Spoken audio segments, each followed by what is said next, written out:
Discrimination doesn't stop at your even medical providers. As a person who lives as a very fluid person, meaning if I care about a person, I care about who they are.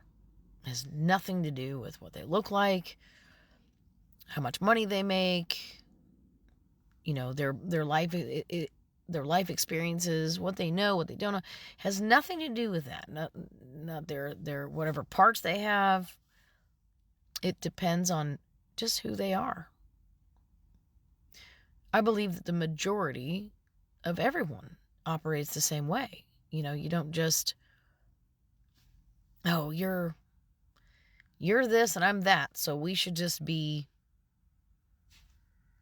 a romantic thing, a relationship thing, a partnership.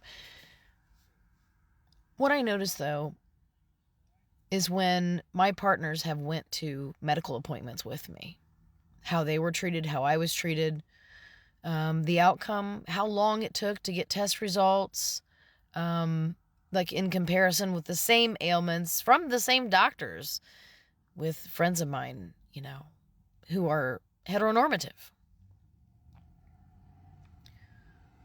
Yesterday, I experienced just more dismissive treatment where it's like you got to prove your very existence. I saw a doctor, again, it's extremely delayed, all of this. And I'm not surprised why.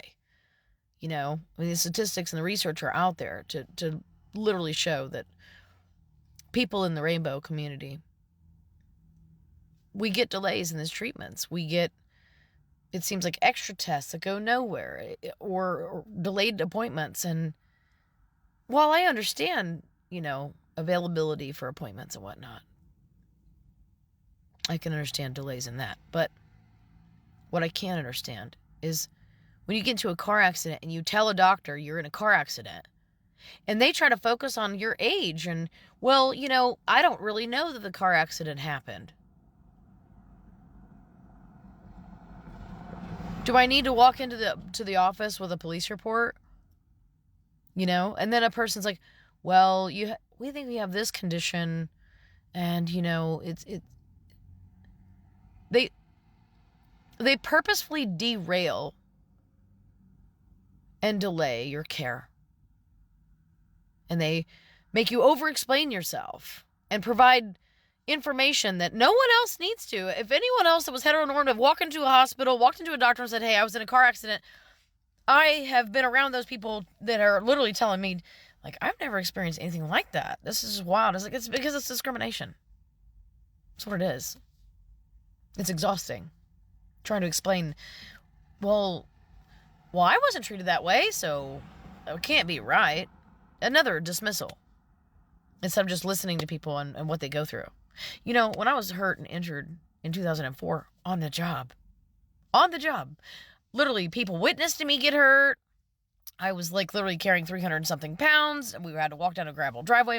My knee was swelled up immediately. I was told, well, probably because of poverty, your medial meniscus tore. Once again, I went to the doctor with my partner. Now that doctor's no longer practicing, but here in the now, I even just recently had a doctor tell me, like, because they put bone screws into my knee. And I'd had another, my family doctor for years was, monitoring kind of what's going on with my left knee from when I was hurt on the job. And when a doctor told me, well, it was probably because of poverty. And we know why. Medical professionals tend to they want to reinvent the whole reason you're there. That to me is part of the discrimination. They don't believe you. There's a list of things that we kind of tend to go through, and just let me know if some of these are something that has affected you. Especially some of these, especially like the blame and mistrust, And then even physical misconduct. I literally just had a doctor do the wildest stuff. And when I screamed in pain, got in my face and was like, "Don't you ever scream again. Stop screaming. Stop. You don't need to scream like that, little missy. If you scream again, I'll just stop this test and you could just wait 10 more months." So I stopped screaming so that I could finish the test. That is not at all a way to treat somebody.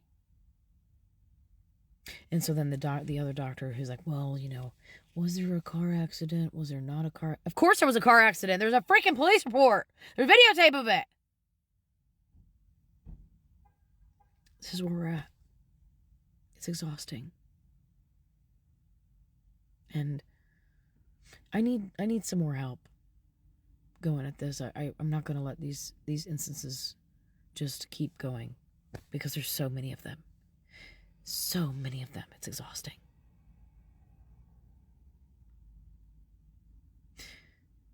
Hate has become the majority of people's personality. They don't even know how deeply ingrained it is. They don't even look at you like you're a human being. So when my cousins that are treated that way, they look at me and they say, "Well, you're not very melanated, so you don't really know." I'm here to let you know that I don't know what it's like to not be able to hide with my skin being melanated or my phenotypes. I don't know what that's like. But I will say that as a person who just loves people for who they are, not what they have, even dressing the way that I do, even being able to afford clothing at all, in this society, how you look has become so much more important.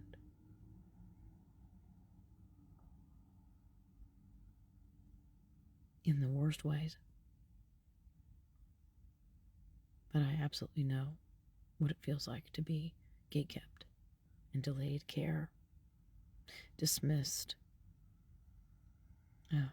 Just the same rules don't apply to me. There's too many instances of it every single day, whether it's at the doctor's, whether I'm at my mom's house, whether I'm walking around in my community, whether I'm at the grocery store. I feel it. I experience it multiple times a day. And with this current situation in America, with those people up at the top, it's so much worse. Please look after each other. I know that if it's happening to me, it's happening to more people. And if you're going through something like that, or you think you might be able to offer some information, maybe we can get some of these people corrected, in some formal complaint way, especially when it comes to medical, my care, quality of care, medical care. Hit me up. I would really like to do anything to get this documented and to get momentum built up for just an equal opportunity to exist and to be cared for. And I fear for everyone now and for the future. I'll never understand why people do these things to each other, hurts each other on purpose. It's not okay. Never has been, and never will be.